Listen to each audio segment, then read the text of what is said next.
as long as you're no longer employed.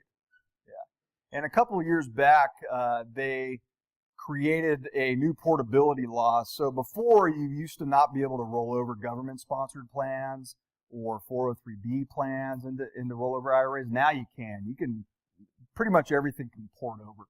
And what's neat about this is if, let's say, you move it to your rollover IRA, and then you go to work for a new company later down the road, and you're like, wow, I really like this new company plan. As long as it stays in the rollover IRA, you can now take it back over to your new company plan. So let's say your new company plan's got some cool investments in there, very low cost, you like it, you want to consolidate everything back into one account, you can then just roll it back out into your new 401k. So that's just a roll up. Now, if you started making contributions to it, it would roll up into that $5,500 limit. But it's really designed to help you to move a 401k or an employer-sponsored plan into your own account. And what you'll see when people retire, they typically move it to a rollover IRA. Because now they have a lot more control. They don't have to work through the company's employee plan sponsor. They can work on their own, working with a company like Schwab or Fidelity or Merrill Lynch. All right, let's look at traditional IRAs. So we've got deductible contributions and non-deductible contributions. So with an IRA, so this is regular traditional IRA. If you put money into the IRA, so your $5,500, depending on your income, and I'm happy to give you what the income limits are, I've got them written down. Depending on your income, you may be able to take a full deduction from your income tax in that year that you make the contribution. Okay? Or the tax year in which you make the contribution. So you have until April, April 15th, usually April, whatever the tax date is for that given year. It could be the 17th on if it's a weekend. You have until April 15th, let's say, to make a contribution for the previous tax year for your IRAs. And if it's a deductible contribution for you because of your income, you could take that deduction off your taxes. So it could reduce your tax bill, reduce your tax liability. Okay. Now, the income limits change in terms of deductibility, whether or not you're sponsored by an employer plan. So if you're active in an employee-sponsored plan like a 401k, then the income limits for your ability to deduct go down significantly. So it's rare, especially in California, it's rare for somebody to be able to make a fully deductible traditional IRA contribution, especially if you have a 401k. Now, it's a range. So it starts here and ends here. If you're anywhere in that income range, you can make partial, your contribution becomes partially deductible.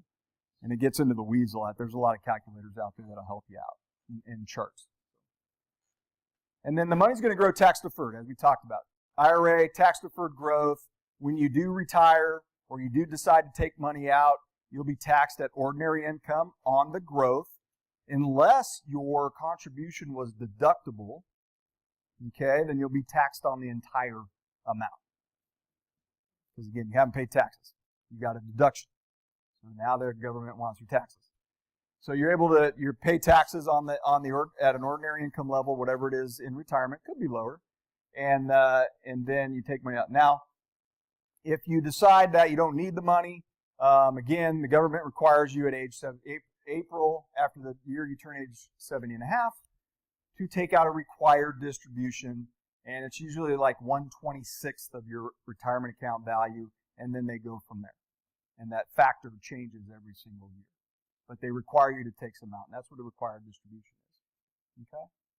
And then also with the IRAs, if you decide to take money out early, you have the ability to do so through hardships and things like that. You can also use in certain situations, you could take a withdrawal from an IRA or a Roth IRA for qualified educational expenses. Okay, it's rare that we see that. You can take money out for a first-time home purchase without a penalty.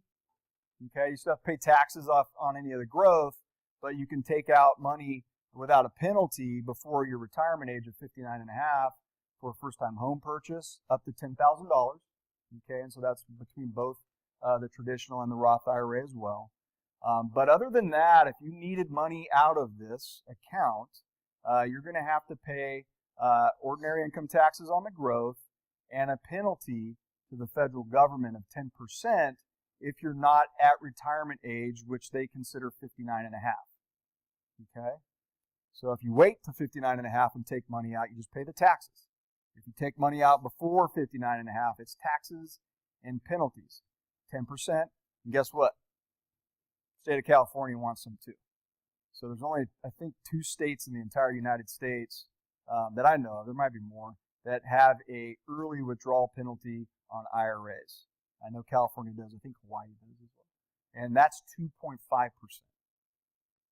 So 12.5% in penalties and then ordinary income taxes. So if you were to take all this money out, you might have half of what you had invested at the end of the day.